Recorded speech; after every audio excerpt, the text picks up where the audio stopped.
ज्याला mini Switzerland असेही म्हटले जाते, 22 एप्रिल रोजी 5 सशस्त्र अतिरेक्यांनी आतंकवादी हल्ला केला।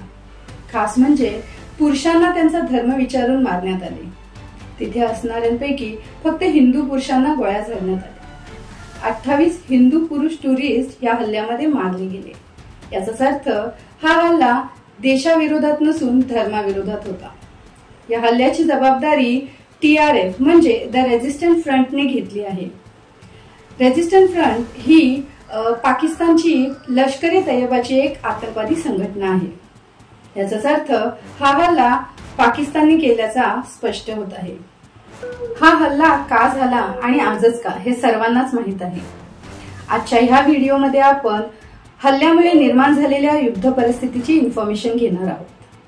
भारताचे पंतप्रधान नरेंद्र मोदी यांनी स्पष्ट केले आहे की या हल्ल्याचा बदला घेणार आणि तोही लवकरच।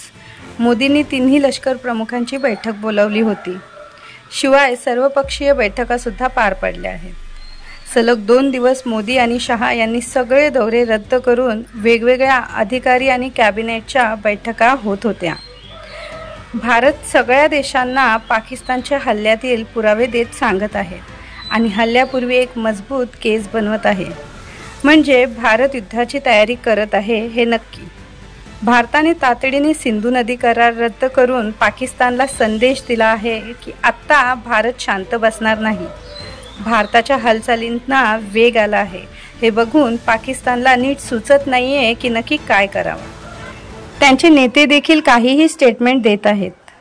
पाकिस्तानचे रेल्वे मंत्री हनीफ अब्बासी यांनी सांगितले की भारताने युद्ध केले तर आमच्याकडेही 140 ॲटम बॉम्ब आहेत, त्याचा वापर आम्ही देखील करू शकतो।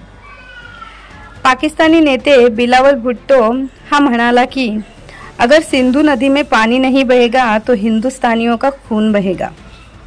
पाकिस्तानचा डिफेंस मिनिस्टर ख्वाजा आसिफ बोलतो, हम हर तरह के युद्ध के लिए तैयार है। पाकिस्तानने 3 खूप मोठ्या चुका केल्या आहेत। त्यातली पहिली चूक म्हणजे भारताने सिंधू नदी करार रद्द केल्यानंतर त्याला प्रत्युत्तर म्हणून पाकिस्तानने शिमला एग्रीमेंट रद्द केले आहे। शिमला एग्रीमेंट हा 1971च्या युद्धानंतर लाईन ऑफ कंट्रोल LOCच्या कंट्रोल विषयी आहे, जो पाकिस्तानने रद्द केला। म्हणजे भारत आता LOC पार करू शकतो, आता POK वर कब्जा करू शकतो। दुसरी चूक अशी की पाकिस्तानने LOC वर फायरिंग सुरू केली आहे, म्हणजे ॲक्ट ऑफ वॉर हा पाकिस्तानने पहिल्यांदाच सुरू केला। आणि तिसरी मोठी चूक म्हणजे पाकिस्तानचे डिफेन्स मिनिस्टर ख्वाजा आसिफ यांनी एका पत्रकार परिषदेत कबूल केले की पाकिस्तान हा आतंकवादी तयार करत आहे, त्यांना फंडिंग आणि सपोर्ट करत आहे। हे 30 वर्षांपासून पाकिस्तान करत आहे, पण जे करत आहे ते USA आणि UK साठी करत आहे। हे जे चुकून तो बोलला ही खूप मोठी चुकी आहे। लष्कर प्रमुख असीम मुनीर बोलतो, पाकिस्तान की कहानी अपने बच्चों को जरूर सुनाइए। हम हिंदुओं से अलग है, हम एक नहीं, हम अलग अलग है। पाकिस्तान आता आपल्या जाळ्यात फसत चालला आहे। धमक्या देताच भारताने झेलम नदीत पाणी सोडलं आहे, ज्याने पाकिस्तानमध्ये पूर परिस्थिती निर्माण झाली आहे। भारत ॲक्शनमध्ये येतात जे आधी धमक्या देत होते ते घाबरून आता गायबच होत आहेत। अतिरेक्यांना मदत करणाऱ्या काश्मीरी लोकांचे घर भारतीय सेनेने उडवून दिले आहे आणि संदेश दिला आहे की परत त्यांना जो मदत करेल त्याची अशी हालत होईल। भारताने INS सूरत आणि INS विक्रांत अरेबियन सी मध्ये डिप्लॉय केले आहेत, तर मिसाईल टेस्टिंग सुद्धा केली आहे। म्हणजे इंडियन नेव्हीने पूर्ण तयारी केली आहे। पाकिस्तानमध्ये सध्या इमर्जन्सी लागू केली आहे। पाकिस्तानमध्येच बलुचिस्तान आता पाकिस्तानच्या विरोधात उतरला आहे। बलुचिस्तान लिबरेशन आर्मी ही बलुचिस्तानमधील संघटना आहे। बऱ्याच वर्षांपासून बलुचिस्तान लिबरेशन आर्मी ही स्वतंत्र बलुचिस्तानची मागणी करत आहे आणि बरेच दिवस तिथे निदर्शने चालू आहेत। काही दिवसांपूर्वी यांनी पाकिस्तान आर्मीच्या 10 जवानांना मारले आहे। म्हणजे पाकिस्तानची कोंडी करायची असेल तर बलुचिस्तानमध्ये भारत मदत देऊन तिथूनही हल्ला करू शकतो। तर इंडियन डिप्लोमॅट्सने अफगाणिस्तानमध्ये तालिबानसोबत मीटिंग केली आहे। उत्तरेतून अफगाणिस्तान खैबर पख्तूनमध्ये हल्ला करण्याची शक्यता आहे। तर दक्षिणमध्ये सिंध प्रदेश देखील पाकिस्तान राजकारणावर नाराज आहे, कारण पाकिस्तान सिंधला जाणारा बहुतेक पाणी पाकिस्तानी पंजाबमध्ये वळवत आहे। त्यासाठी बरेच कॅनल्स तयार केले आहेत, कारण बहुतेक श्रीमंत लोक हे पंजाब भागात राहतात, म्हणून सिंध देखील पाकिस्तानची बाजू कमजोर करू शकतो। पाकिस्तानमध्ये सध्या भीतीचे वातावरण आहे।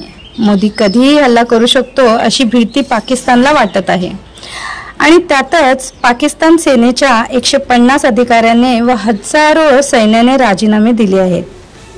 तर पाकिस्तानचे लष्कर प्रमुख असीम मुनीर गायब असल्याची बातमी झाली आहे। तर सर्व राजकीय नेते लोकांनी आपल्या परिवाराला परदेशी पाठवले आहे। जे लोक रक्ताची नदी वाहणार बोलत होते तेच आता गायब होताना दिसत आहेत। पाकिस्तान जिंदाबाद बोलणारे आता पाकिस्तान जिंदा भाग करत आहेत।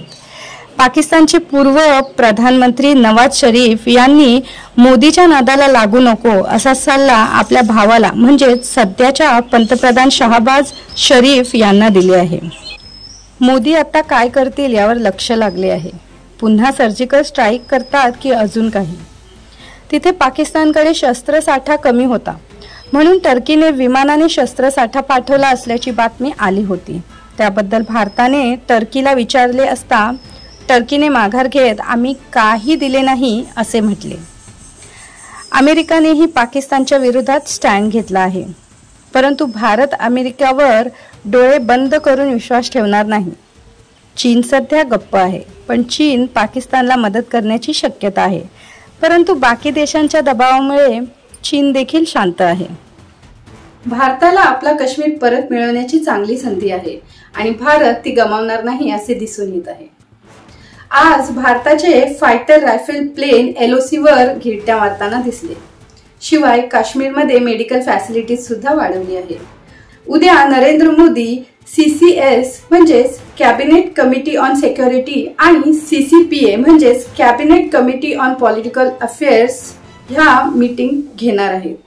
ह्या सर्व महत्त्वाच्या बैठका आटोपल्यानंतर भारताचा पुढचा पाऊल काय असणार आहे हे स्पष्ट होईल। भारत नक्कीच युद्ध करणार आहे असे दिसून येते, फक्त हा युद्ध शॉर्ट ड्युरेशन साठी असू शकतो। कमीत कमी वेळामध्ये पाकिस्तानला नेस्तनाबूत करण्याचा आराखडा भारत आखत आहे। आजच्यासाठी निरोप घेते। भेटूया पुढच्या अपडेट्स घेऊन दुसऱ्या व्हिडिओमध्ये। धन्यवाद।